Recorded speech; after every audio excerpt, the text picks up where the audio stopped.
All right, howdy Calc PC. Once again, we come back to a application of integration that perhaps will be one that you're familiar with. We'll see. It's work done by a variable force. Trying to think back to last year, like during the shutdown, if we got to work done by a variable force, the little bit that we did, we're going to just kind of expand on that a little bit now. So we'll, yeah, let's try again.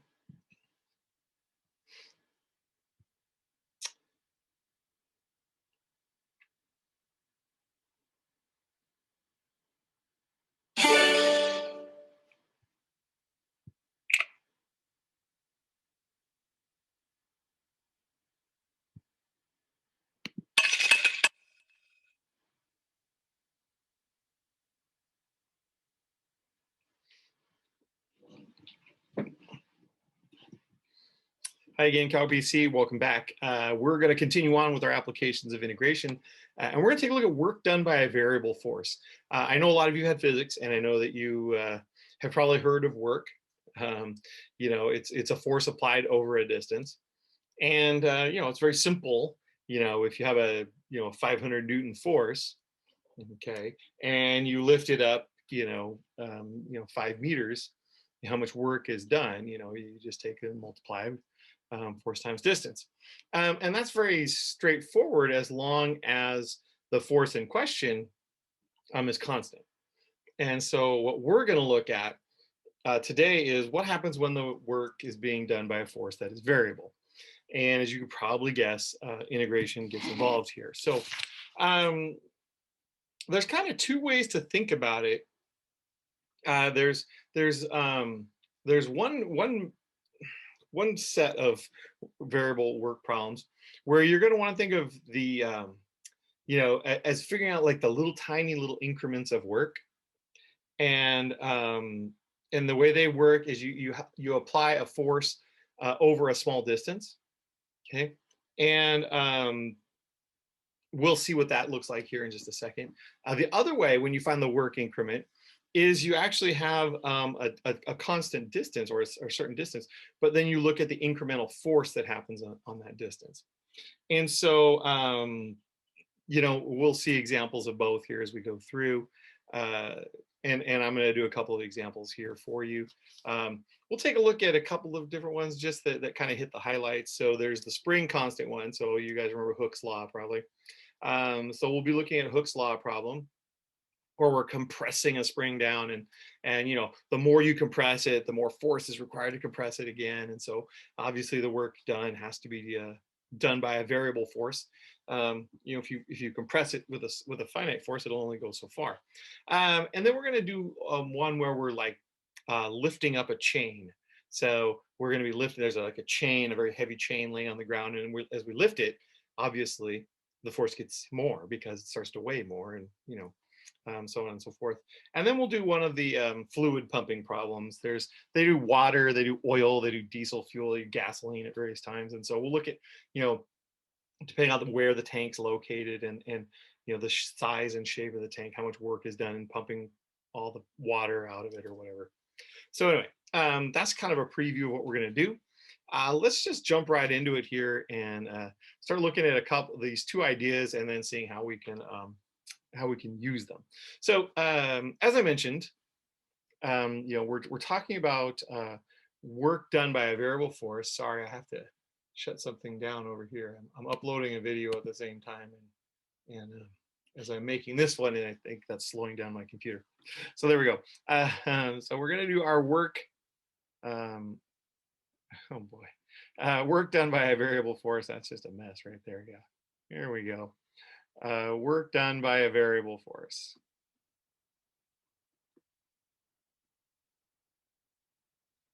And the basic idea is this: we're going to figure out, you know, some increment of work, right? So we're going to have this increment of work, and then the idea is, that we're just going to add them all up, right? And so we're going to integrate that. Whereas the increment of work can be thought of one of two ways, as I mentioned. You can have a force that's multiplied by some sort of distance increment,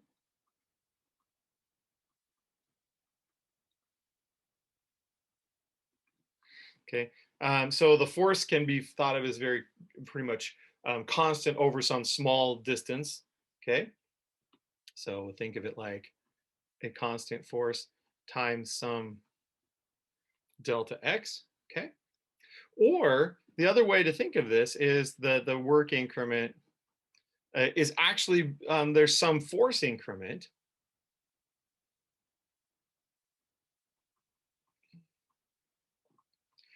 that's then getting multiplied along some just plain old distance. And so depending on which kind of problem we're looking at, um, it could vary. So we're going to do the first one first, and then we'll do the second one second. Kind of makes sense. And the first one is a really great example. A really great example of that is something called Hooke's law. So if you were in physics, you learned Hooke's law that the force required to compress a spring, so the force required to compress a spring is the spring constant times the distance that you're going to compress it. Okay, and so as we compress it more and more, right, as distance increases, the amount of force is increasing, so it's changing, right?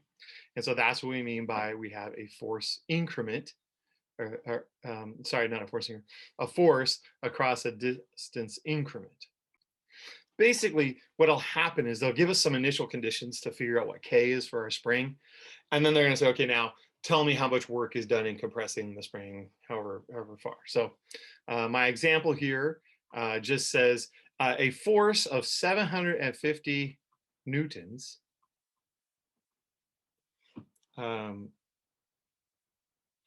Oh, I'm sorry, this is in pounds. Sorry, we're in the goofy US system. Will compress a spring 3 inches. So they say from its natural length of 15 inches, find the work done in compressing the spring an additional 3 inches. Okay, so this is a great example where we're going to find our work increment, and we're going to multiply that force times a small distance. So let's start by figuring out what the heck is the constant for this spring, right? We have 750 equals K times 3, divide by 3, and you get 250 equals K. So the force to compress this spring any distance is 250 times the distance that it's been compressed. Okay, so there's our force that we know. Now we just multiply that by our distance increment to get our incremental work done. Okay, so you take your force and then you multiply that by the change in x. Okay, because that's how you do work, right? You take your force and you multiply with the distance. Well, how far do we compress it? Well, we compress it some distance delta x. Okay, so it took 750 pounds of force to compress 3 inches. We want to know the work done to compress an additional 3 inches. So in other words, if this was our spring, we compressed it 3 inches. So it's now compressed. We want to go 3 more inches. So it's over here. How much work are we going to do? Well, notice that's going from 3 inches to 6 inches of compression. So what we're going to do is add up all the little incremental works to go from 3 to 6 inches. In other words, we're going to integrate our force times our distance increment dx. And there you go. So you can see that we're going to have 125x squared on the interval 3 to 6. Plug in 6 and you will get 4,500. minus, plug in 3, you'll get 1125. And so we get 3375. And that's inch pounds. Okay. Yeah. Normally we would say foot pounds, and it would be a more normal measurement of work in the imperial units, but in this case we were in inches already. So if you want to do it in feet, you can just change the D in the original problem to a quarter of an inch. Oh, sorry, a quarter of a foot. My bad. And then you'll get a different K. But it's not necessary in this one. We just have 375 inch pounds, 3,375 inch pounds to compress an additional 6 inches. There we go. Great example, Hooke's law. And it's a nice example of the force times a distance increment kind of problem. There we go. The next one I wanted to look at is the other kind of problem, okay, where we have the force increment multiplied by a distance. Okay, and I mentioned earlier that I was going to be picking up a chain. Okay, so I want you to imagine, a really like a 20-foot long, like really heavy chain, like big time chain. So our chain problem. Okay, so it's 20 feet long.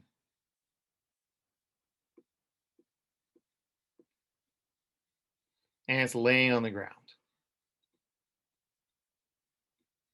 Okay, so let's just assume that's 20 feet long. Okay, what's going to happen here is I'm going to attach the end to like a crane or something. I'm going to lift this chain up by attaching on to the end over here. Somehow that we're going to attach on right here. And then we're going to lift up. Okay, well, if I tell you the chain weighs, okay, so the weight of the chain is 5 pounds per foot. Okay, that's a force measure, right? Or that's the weight. The force then is, we need to get it into pounds. Okay, so we're going to multiply by the number of feet that we have lifted, right? So this is a great example of where the force is changing. Okay, and so we want to think of our work increment as the force increment times the distance. Because the force changes the more of the chain we lift. You can imagine the first little bit's pretty easy to lift up, right? Probably the first foot, it's only 5 pounds at that point. Okay, but as we get more and more of this chain off the ground, okay, there's going to be this increase in the weight. And so think of it this way, your delta force, okay, is 5 pounds times whatever the change in y. This end piece right here is going to go up some distance on the y-axis vertically, right? And so we can think of the force increment as 5 delta y. And that way we can multiply that by the distance then we've had to lift it. Okay, so each time we lift a little bit more of the chain, the force increases. Okay, so that our delta work becomes your 5 delta y times however high you've lifted the end of the chain so far. Okay, see, because if I've already lifted 3 feet of it, then the additional weight that we add, right, is 5 pounds per every little bit more that I've lifted.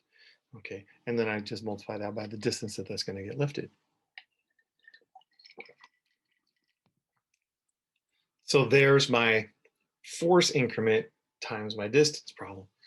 So if I want to find the work done in lifting the entire chain, okay, the total work, well, that'll be the integral of my force increment, 5 dy now, times y.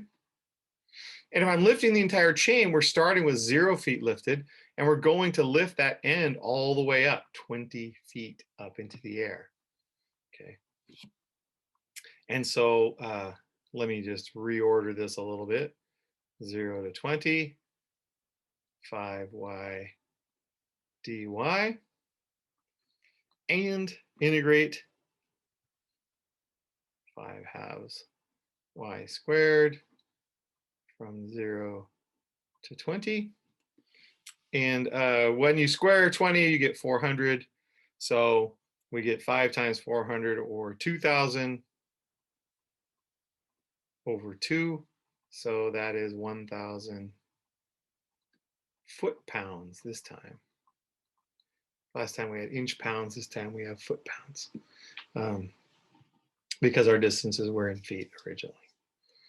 Okay, so this time, because the force was changing as we increased, we decided to go with delta force times the distance.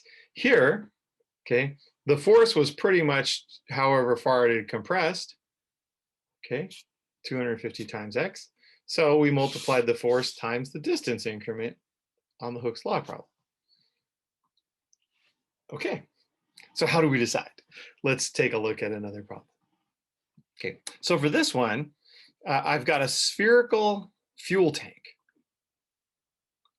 Okay, so I've got this spherical fuel tank, and it's underground. Oops. Let me get that so you can see. Ooh, come on. There we go. And our spherical fuel tank is underground. So let's see here. Let's put some axes on here. How far below ground is it?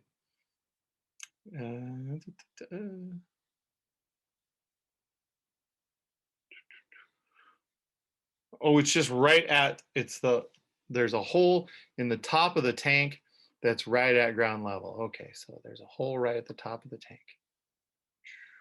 Right here. Okay, and we know that the tank itself has a radius of 8 feet. So there's 8 feet there. All right. And it says here, a spherical tank, a radius 8 feet, is half full of oil. Ah, all right. We are half full of oil that has a weight density of 50 pounds per cubic foot.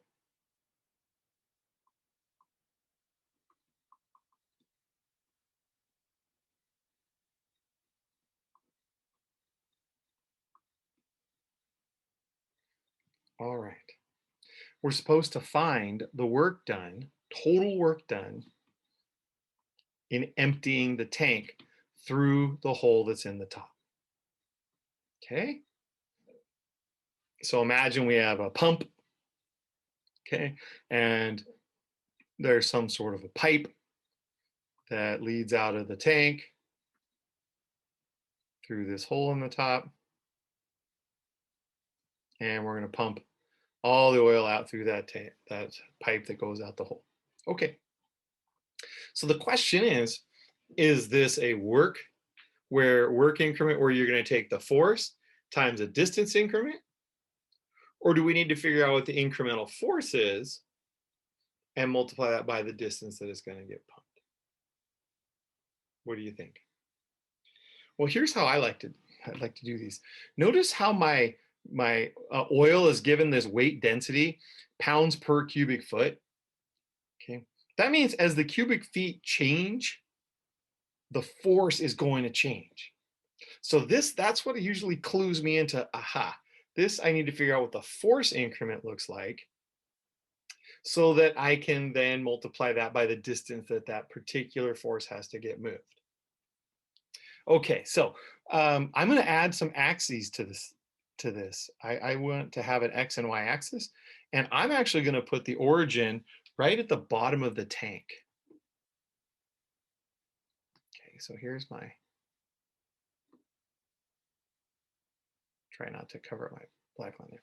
So So in order to figure out the, oh gosh, the weight of a layer of oil, I'm just going to take an arbitrary layer of oil here. Try and draw it like this. Okay. And I want to figure out the weight of just that red layer of oil. Okay. Which means I need to know the volume of it, right?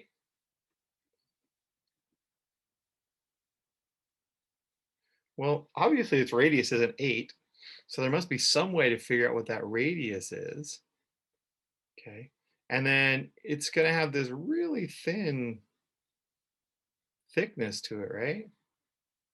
It's like a disk of oil, right? So the volume will be the area of the circle, pi r squared, times some little tiny thickness, delta y. And now you can see why I said that was going to be a force increment, because we're going to take that, and to find the force increment, we'll just take that volume and multiply by 50. Okay, that's all great, but I've got an r in there, and you can see clearly that I've set this up so that I have a delta y, which is going to turn into a dy. So obviously we need to get that r out of there. So how can we figure out that height right there? Well, if you're looking at the cross section of the sphere and going, hey, that's a circle, you're correct. Yeah, we can write the equation of that circle. That's not very hard, right? Okay, this is a circle that has a center at 0, 8. Going back a few years, but I think we could probably do it, right? X squared plus y minus 8 squared equals r squared. Yeah. So we could come up with the r value here, right? It's just going to be y squared for r squared, right? Well, do a little manipulation here. You're going to get y minus 8 squared equal to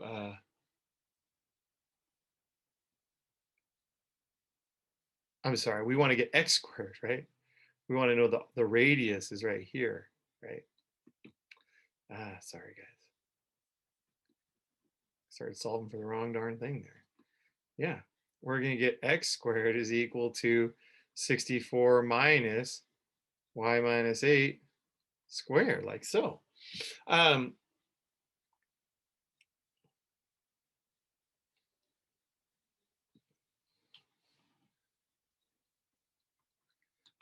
This is 64 minus y squared plus 16y plus, or sorry, minus 64. When I square out that binomial, and the 64's cancel. And so we get 16y minus y squared. X squared is 16y minus y squared. And that's what we got. Put that in there. That's this r squared right here. So our force can now be thought of as 50 pi times 16y minus y squared delta y. Now we just need to figure out how far does this red layer of oil have to get moved? Well, it's got to go from where it is here out through the hole in the top. That distance right there. How far is that? Well, this distance here is y. This distance here must be 16. Oops, come on. Minus y. So we finish up work increment, our force increment, incremental force.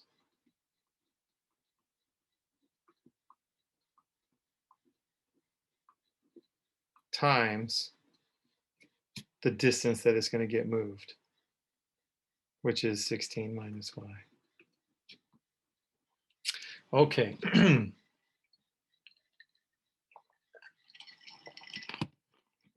Sorry, guys. My throat's a little scratchy today for some reason. All right, let's put this all together. So how much work will we end up doing? Well, the integral will be 50 pi. Now, I'm going to distribute out those binomials just so that it becomes one nice, easy polynomial. And you're going to get y cubed minus the 32y squared plus 256y.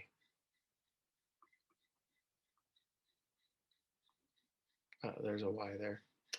And now we're going to have dy. So again, I'm just taking my two binomials in here, and we're multiplying them together and combining their like terms. So like 16y times 16, that's 256y. Okay. There you can see 16y times negative y. That's the negative 32y squared.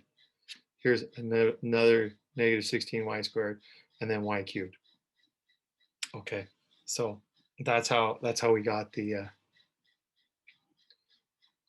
where we are here. And now we're just integrating. Well, obviously 50 pi is constant, so we'll take that out. And we're going to get y to the fourth over 4 minus 32 thirds, because we're going to have a y cubed, plus, well, 256, half of that's 128 y squared. Now, what are our limits of integration? Well, remember, the tank was half full, right? So we're going to go all the way to empty from a height of 8 meters? 8 feet. There we go. So we're actually integrating from 0 to 8, which is nice because that means the lower limit being 0 cancels everything out. Oh, I forgot my pi when I wrote it in here. Sorry. And yeah, so plug in the 8.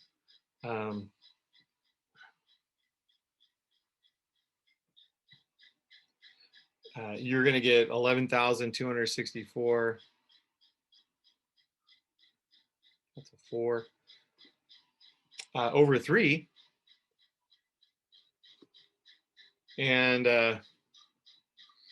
let's see. To the nearest whole foot-pound, you get 589,782 foot-pounds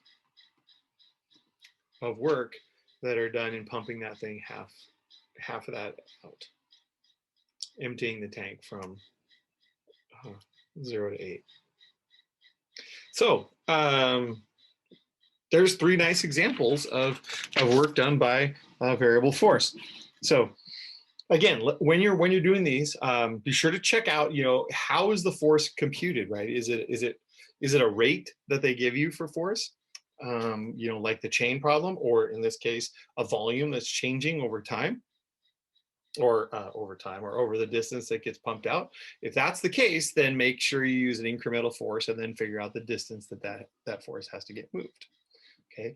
If it's a constant, well, not exactly constant force, but it's not variable in the same way, like a Hooke's law problem, where you can figure out the force by just inputting a single value, then yeah, check that out. Put that force times a little distance increment, and then integrate that way, and you will get the work done. Either way, it all comes down to, can you figure out what the work increment, the little increment of work look like, so that you can then just add them up. Use that integral as an accumulator function to accumulate all the little bits of work as you go along. That's work done by an incremental force or a variable force. Hopefully that makes some sense. If not, don't worry. We'll be back in class on Monday and we'll be able to check that out and see just how this works for a couple of different scenarios that we have laid out in the book. So, all right, guys, thanks so much. Hope you're having a great weekend, and I'll see you in class on Monday.